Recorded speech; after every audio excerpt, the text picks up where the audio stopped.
So one thing that this tasting room is doing really well is trying to conserve energy. And part of that is that they have their lights on timed motion sensor. Motion. Yeah. And when you're sitting and not really dancing around, moving, or working on beer, the lights go off. So the lights keep going off on us.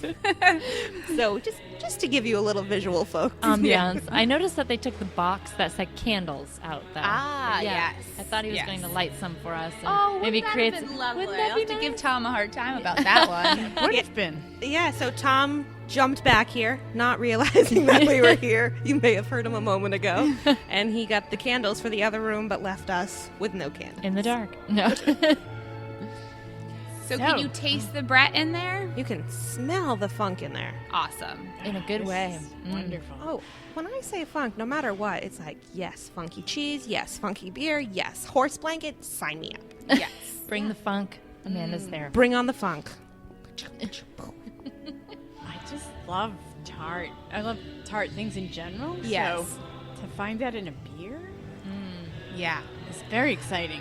Yeah. We really enjoy our barrel-aged sour beers here. It's delicious. And what's really interesting about this one is it's lighter because it's, the hops have sat for a while in the Brett yeast. But Yes. you can So the hop taste characteristics fades over time. Yeah. Hops are best consumed fresh.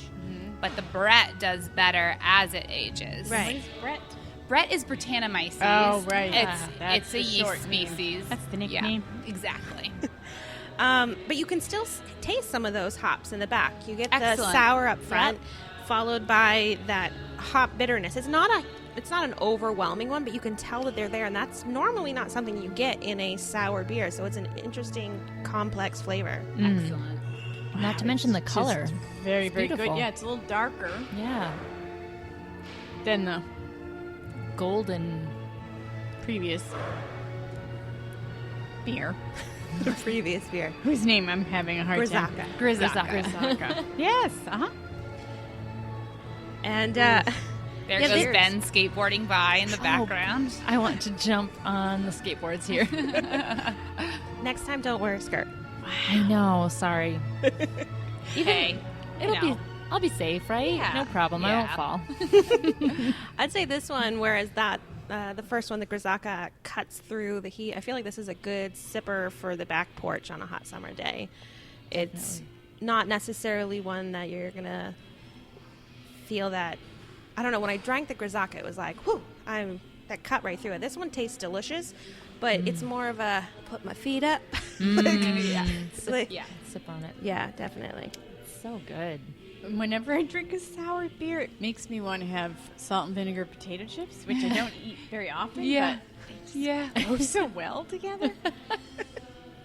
So have you taken up stock in that since we started this podcast? No, I'm trying to control myself. Okay. I'm Don't just buy a whole drinking bag. the beer. I'm not eating the chips. Yeah.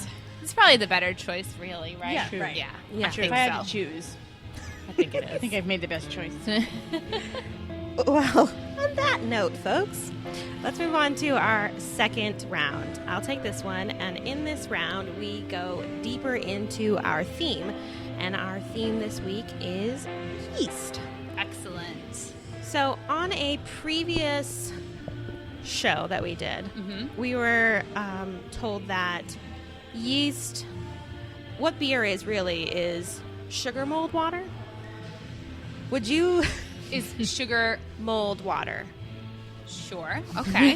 Moldy Okay. sugar water? Do you not remember Sugar, Dr. Beer, mold, Oh, water. yeah, but Okay. I don't remember. I can get behind that. Yeah.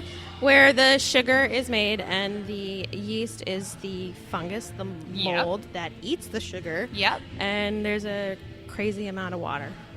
Yes, that is the truth. Crazy amount of water. I also found that somebody had written out there that without yeast, there'd be no beer.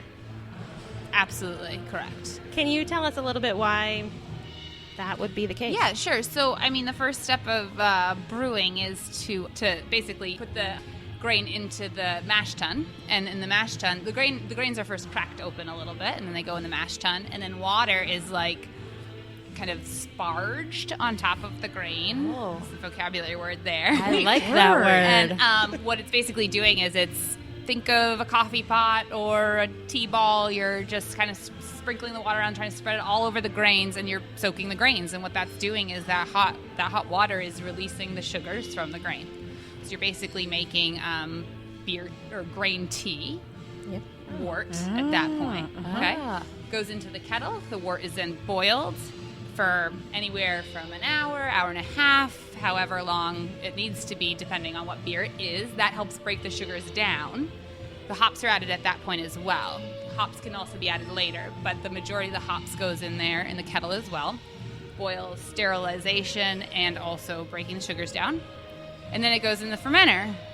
And if you didn't do anything from there, you would just have hop and grain wort tea, right? So That doesn't then sound good. you pitch the yeast into the beer, and the yeast is really what turns the wort into beer. And so what it's doing is it's just consuming the sugars, and as it's eating the sugars, it's breaking them down into carbon dioxide and alcohol. Nice. And so then you're creating your beer from there. And if you ever, if you see a fermenter after the yeast has been pitched in the first couple days, it's just raging boiling. You have to have like an off-gas pipe, and that goes into a bucket, usually of sanitation. So it's allowing gas to escape, but then nothing to go back up into the fermenter. Oh. And the yeast is so aggressively consuming those sugars that those tanks would completely explode if you didn't have a place for all that gas to go. Wow. So the amount of CO2 they're producing is unbelievably high. Yeah. Wow. And our lovely alcohol. Alcohol. Alcohol. And CO2. Yeah. One of your So that's the magic of yeast. Yeah, Yeast sugar also, eater. which people don't really realize, I don't think so much, lends a ton of flavor to the final product as well. There's, I think there's something like between 30 and 60 commercial strains of yeast available. They're For all beer. for beers. They're all going to lend a different flavor profile. Yeah, and then of course you have champagne yeast and wine yeast and baker's yeast, a lot of which are the same species. They're just different strains or subspecies. So, species, is that the same as varieties?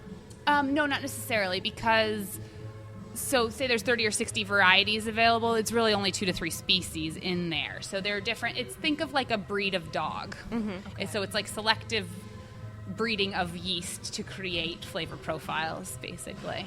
Oh. Different types of yeast. And some varieties, a lager yeast is actually a different species, and that ferments at lower temperatures, which is why they're kind of cold fermented, whereas ale yeasts are kind of ambient, higher temperature. So there's different characteristics between the different species, but then also within the same species, there's just different flavor profiles. And so of those, there's actually thousands of varieties of yeast in the world. I'm sure, yes. Like right now, sitting here, there's yeast all around us. All around us. So you guys do farmhouse quite a bit. Do you use some of those wild yeasts that are around us? Yeah, so there's a couple different ways to look at that. So we mostly use Saison yeast, which is considered the farmhouse yeast. One of the characteristics of a farmhouse yeast is that it kind of evolves into its own entity. Meaning we started with our one pitch, and we've just let that evolve, and we use it over and over again. So it picks up, as it changes based on our location and our water exposure and the beers we make, we kind of let it go and evolve. Whereas some breweries will, after 3 or 4 uses of a pitch of yeast, they will actually start with a fresh sample. So they'll go back to that commercial yeast house and buy another one because they want a really clean, crisp yeast characteristic. We kind of let ours, quote unquote, go wild, right? But it's not really wild. But we kind of self-propagate the yeast and let it do its evolution, which is very typical of a farmhouse brewery. Then Brettanomyces is considered a wild yeast. That's because it's a little, I actually shouldn't even really claim this because I don't quite know, but I think Brettanomyces is considered a wild type yeast because it's a little more unpredictable. And I think it was probably first occurred naturally, and then someone kind of started propagating it. But then there's truly wild yeast. And so we have a thing up at Oxbow. We just got it last year called a cool ship. And that's really fun. The guys, we've done one batch on it. They had a total blast. And what that is it's basically a huge metal tub. It's like a flat piece of metal with 4 walls. It's not fancy at all. And what happens is we brew our wort, and then it sits outside on our front porch at Oxbow.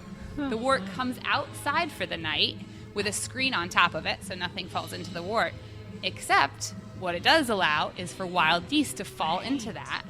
And it's called inoculate when the yeast starts to kind of, start to establish in the wort. Wow. So we let it inoculate with wild yeast from the property overnight. And then in the morning, we bring it back in the brewery, put it in the fermenter, and away it goes. So you don't get anywhere near the quantity of yeast cells you would get if you're pitching. So those beers do take a long time to make. Gotcha. Because you got to let them go for a really long time to have enough fermentation to evolve to be a finished product. Wow. Yeah, so that's a lot of fun. It sounds So we really definitely fun. enjoy our yeast at Oxbow. I actually have 3 questions from Okay. that. Okay. I know. So, first off, I've heard of like a yeast bank. Okay. Do you know anything about that? Like, I don't understand. I would assume that that's at like a commercial yeast house has like, they're propagating all these strains and people are buying them from them. Okay. I would assume a yeast bank would be something like that. Okay, and you guys don't use that because you just Well, use your... the very first time we brewed, yes, we went to went to a commercial yeast house and got a Saison starter. So then my follow-up question is, you said that you let it do its thing and depending on where it is. Have you found that, your farmhouse that you speak of is up in Newcastle and we're in Yes. Portland. It's only, you said, an hour before, Right. about an hour away. Have you found that the yeast is different here and there, or? Well, we don't brew here. Okay. So all of our yeast is propagating up in Newcastle.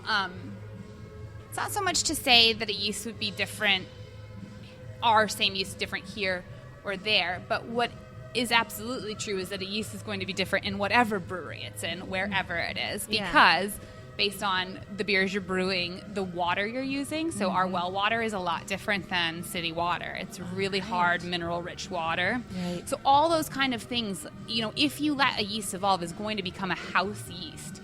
So people start typically with a pitch from either a commercial yeast house, from another brewery, wherever they kind of go for that very first container of yeast. And then, again, like I said, some people will use that for 4 or 5 batches and then reorder, and other people like us, they let them go. So, for instance, Shipyard and Gritty's, when I was doing this beer DNA yeast project with them, Gritty's, I think, has used their same sample of 7,000 generations.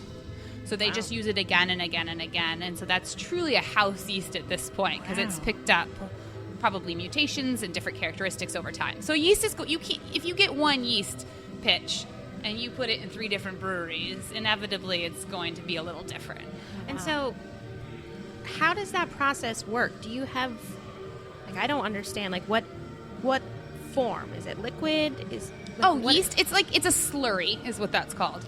Slurry. So it's like, I think you can probably see a little on the bottom of this bottle of beer.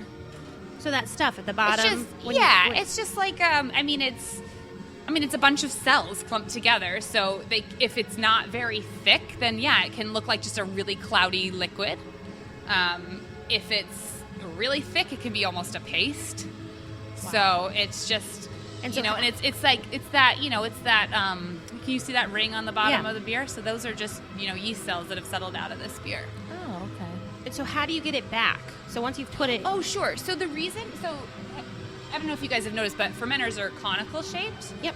So that bottom cone is actually collecting the yeast at the bottom. So as that yeast is settling out of your beer, it's all collecting in the bottom of the conical fermenter, and you can just pull it out of the bottom and you can pitch it into the next You beer. just put it in a bucket Put it in a bucket. and put it away until you're ready. No, well, we tend to pitch it immediately into another beer. Oh, so you just dump it out of one? So our propagation methods are really from one fermenter to the next. Now, that's mostly because we only use one yeast, right? Right. If there's a brewery who's using multiple yeasts, they might pull out from their fermenter and put it in a, I forget what they're called.